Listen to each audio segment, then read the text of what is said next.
Uma história que começa como um conto de fadas. Uma história que, inclusive, começa nesse paraíso no Nordeste do Brasil. Para você que não conhece, essa é a praia paradisíaca de Canoa Quebrada. Um dos lugares, pode apostar, um dos locais mais lindos que você pode conhecer aqui no Brasil. Essa história também envolve a artesã Ana Júlia. Pode pôr a foto dos dois, por favor. Ana Júlia cria 3 filhos lá em Canoa Quebrada. Ela tinha uma barraquinha que vendia comidas, bebidas. E exatamente nessa praia que Ana Júlia conhece esse homem que se chama Roger. Roger é um homem que nasceu na Suíça, tem muito dinheiro e comprou propriedades no litoral do Ceará. Mas está sempre aqui no Brasil. Vem para mim, por favor. Para ela, que conheceu esse homem, uma menina simples, que conheceu um homem tão rico e que abraçou ela com tanto carinho, era um príncipe europeu que apareceu na praia de Canoa Quebrada. Os dois viveram por um tempo juntos. Foram 7 anos. 7 anos nesse cenário. Imagina se não é cena de um filme de amor, num filme de romance. Eles construíram ali uma casinha, com o dinheiro dele eles construíram um restaurante, tudo conquistado graças ao amor foi destruído de uma hora para outra. Vem para mim, por favor.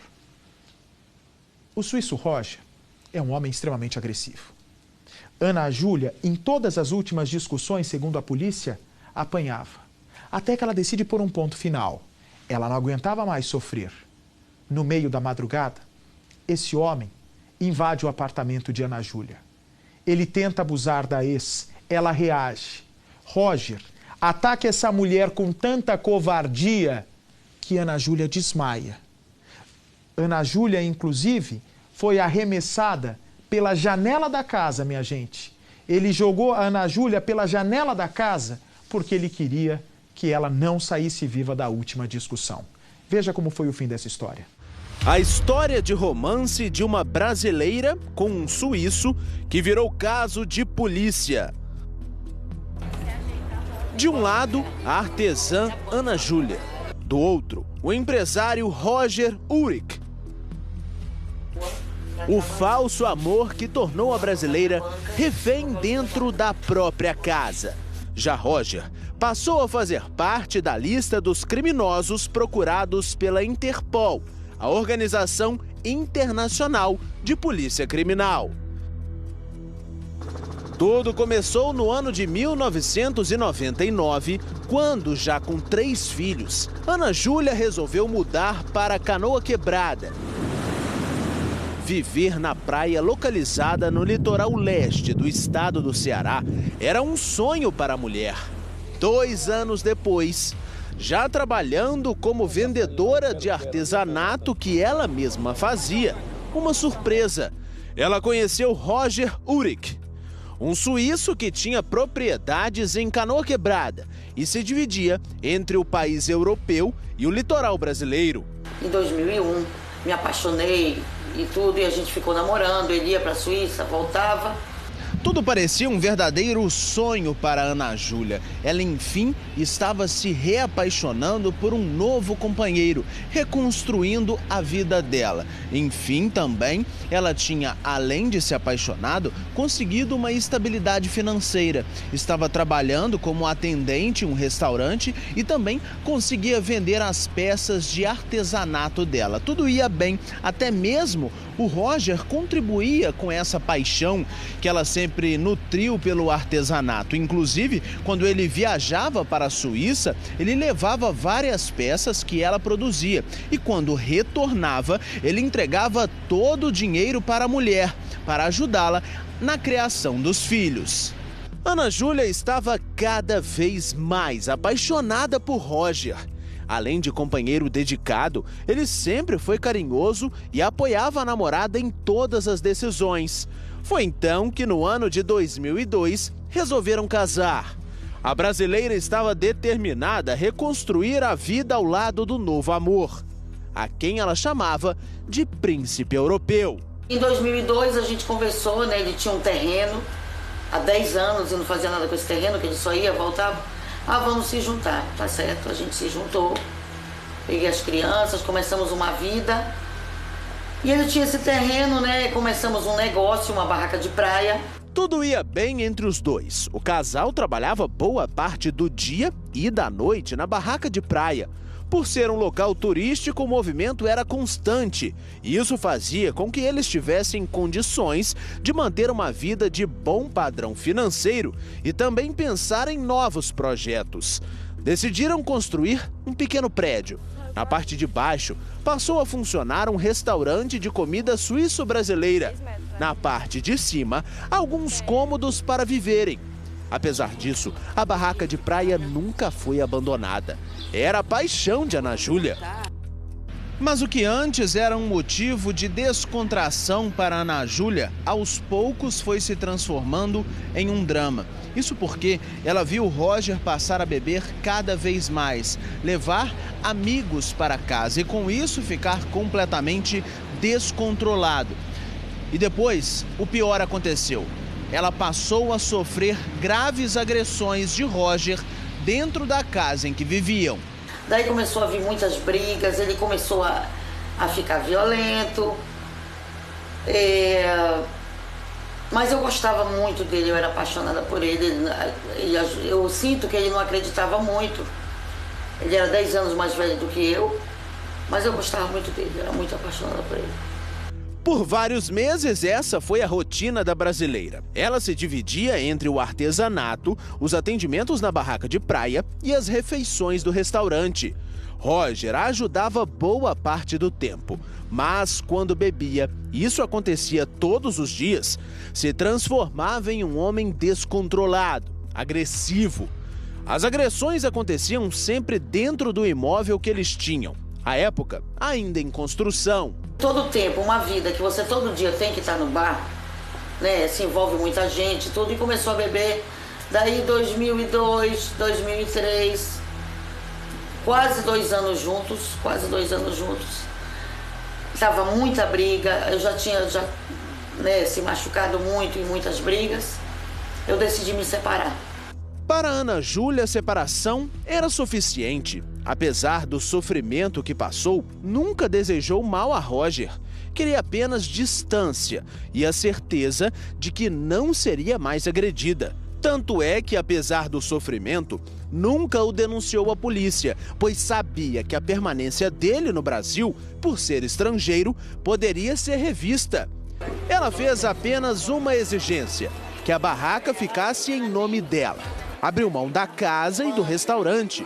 Mas com a barraca, poderia ganhar dinheiro, se reerguer e sustentar os filhos. Roger disse que aceitava tudo de forma pacífica, mas tudo não passava de mentira. Nós tínhamos uns clientes que eram 2 rapazes, mas era um casal, só que não aparentava ser, né? E como eles frequentavam muito a barraca, eram amigos, eu conversei, eu falei, olha, vamos separar. Ele deixou a barraca, mas eu não tenho como manter a barraca, não tenho como botar pra frente. Eles fizeram um acordo comigo: Ana, a gente vai ficar aqui 15 dias, então a gente vai te adiantar o dinheiro para fazer recomeçar e vamos consumindo e vamos descontando. No dia seguinte, a Ana Júlia iria cumprir a parte dela do acordo com o Roger e iria sair da casa onde eles viviam. Mas ainda durante aquela noite, ela resolveu sair com esse casal e mais uma outra amiga. Os 4 foram para um bar de um conhecido. Quando estavam lá bebendo e conversando, ela viu que pela porta passou o Roger. O homem estava completamente desorientado, muito bêbado e agressivo, e queria a todo custo ir até a mulher. Mas antes que ela e os amigos pudessem sair deste bar, o Roger chegou mais perto da Ana Júlia e disse que a todo custo tiraria a vida da ex. A pessoa até do bar falou pra gente sair, pra ele ficar, pra evitar confusão. Nós saímos, fomos pra outro lugar, e é onde eu ia, ele ia com essa história: eu vou te matar, eu vou te matar. A artesã estava com medo e resolveu ir embora. Não queria que algo pior acontecesse. Ela foi para casa passar a noite. No dia seguinte, iria deixar o local e precisava trabalhar cedo, abrir a barraca. Era época de alta temporada e a região estava muito movimentada. Por volta de 11 horas da noite, ela deitou para dormir. Tudo ao lado do filho mais novo. A mulher pegou no sono. Naquela noite, a Ana Júlia já estava em casa, no quarto dela, deitada ao lado, o filho também dormindo em um outro colchão. Só que antes de pegar no sono, ela escutou um barulho vindo da porta da casa. Claramente, alguém tentava entrar na residência. Mesmo com muito medo e desconfiada, ela resolveu ir até o local ver quem era. Se levantou e foi até a sala. Quando ela chegou lá, viu que a pessoa era justamente o Roger.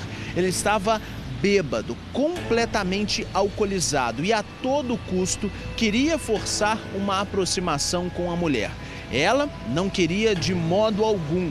Chegou a empurrar o homem, fazendo com que ele tivesse a certeza que o melhor seria sair da casa e dormir fora. Mas ele não aceitava, ficou ainda mais revoltado e foi até uma outra parte da sala, pegou um grande banco de madeira que estava no canto e com muita dificuldade, mas sem desistir, foi até a mulher e bateu com o banco aqui na cabeça dela, na parte da nuca. A mulher desmaiou, caiu. Mas antes disso, ela se lembra claramente de ter ouvido o Roger dizer a ela algumas palavras. Eu fui e me deitei para dormir, o meu filho dormindo num colchãozinho ao lado. Quando foi mais ou menos uma meia-noite, uma hora, ele chegou. Já muito agressivo, né? Queria que a gente fizesse amor. Ele bêbado, eu nunca ficava com ele bêbado porque era horrível, ele era muito violento, era um homem grande. Roger pegou a mulher no colo e a jogou pela janela, a uma altura de quase 10 metros. Ele fugiu logo em seguida. Ana Júlia ficou caída na calçada, muito machucada e nua. Um amigo que horas mais tarde passou pelo local a viu caída. Ele pegou uma roupa que estava no carro e levou a vítima para o hospital, ainda desacordada. Quando ela recobrou a consciência, veio a confirmação do pior. Algo que ela preferia não acreditar. Quando eu acordei, eu tentei me sentar e me deu uma dor aguda, eu não consegui. Toda a situação da separação havia mudado. Naquele momento, Ana Júlia precisava de ajuda. As condições financeiras eram fundamentais para o tratamento. Foi então que ela tomou uma decisão, que ela não o denunciaria à polícia. E em contrapartida, Roger iria arcar com todos os custos do tratamento. Para ela, esta seria a única chance de poder se recuperar. No hospital, eu tive a frieza, questão de sobrevivência, de entrar num acordo com ele. Eu falei, Roger, você me livra da cadeira e eu te livro da cadeia. E eu acabei aqui na cidade mentindo que tinha um assalto. O tratamento não saiu como esperado. As pessoas da vizinhança começaram a desconfiar que tudo era mentira e Roger, o verdadeiro responsável. Ele chegou a ser agredido por 2 vezes. Isso deixava ele revoltado. O homem continuou a beber. Em abril de 2007, mesmo com a mulher em uma cadeira de rodas, Roger não se conteve. Depois de beber, ele agrediu Ana Júlia novamente. Depois, saiu de casa. Aquela seria a última vez que ele seria visto pela vítima. Outro dia eu não fui lá, não consegui, não tive como chegar lá até 8 horas da manhã para registrar o OB para ele não ser solto. Ele saiu e alguém aqui ajudou ele a pegar um táxi para Natal, ele embarcou e foi para a Suíça. Os anos se passaram. A impunidade sempre revoltou a artesã. Ela passou a lutar na justiça para que o ex fosse encontrado e responsabilizado por tudo que fez. Cansou de sofrer calada. Ela teve uma notícia que considerou como um passo para que Roger fosse encontrado. Algo pequeno, mas que mostraria ao mundo quem é o verdadeiro Roger Ulrich. Os investigadores da Polícia Civil resolveram, por conta da nacionalidade de Roger, passar também o caso para a Polícia Federal. Depois de uma grande investigação, uma decisão em conjunto foi tomada. O nome de Roger foi incluído na lista dos 10 criminosos mais procurados pela Interpol. Assim, quando for localizado, ele pode ser preso em qualquer país que faça parte da rede de polícia internacional. O dia que ele saiu daqui, ele falou: Justiça brasileira, você não vai me achar nunca. Uma vida de sacrifícios e superação. Assim se resume a trajetória da artesã depois que Roger Ulrich desapareceu. A mulher passou a viver para o trabalho e para criar os filhos. Tudo isso sem deixar de lado o tratamento. Nas fotos, os registros da juventude, antes de perder os movimentos das pernas. Uma mulher vaidosa que perdeu a liberdade de forma trágica. A vida mudou totalmente, né? A vida mudou totalmente. Eu fazia esporte, eu dançava, eu era dançarina. Hoje precisa pagar aluguel e conta com a solidariedade de amigos e vizinhos para seguir em frente. Para sair de casa e ir trabalhar, a dificuldade já impressiona. No local, não há calçamento. Só com ajuda consegue se locomover.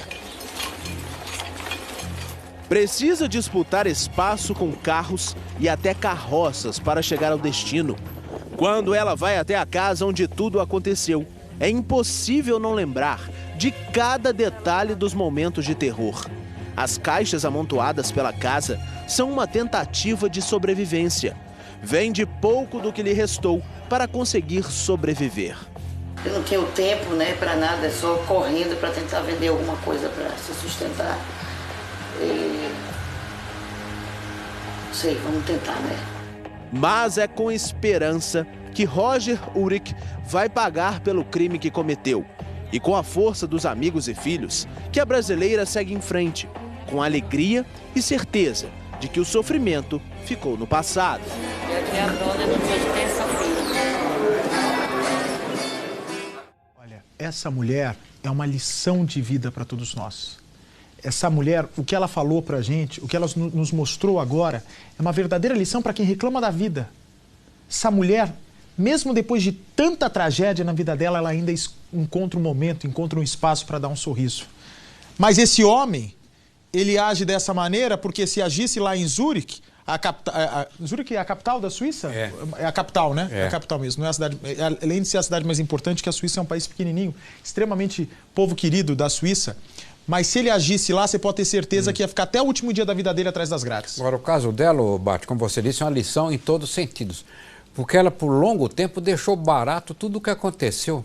A propósito, eu te livro da cadeia e você faz do meu tratamento, e ela numa cadeira de rodas. E mesmo assim apanhou novamente. Olha, mulher vítima de agressão não pode deixar barato. Ela é um exemplo de vida, em todos os sentidos, Bart.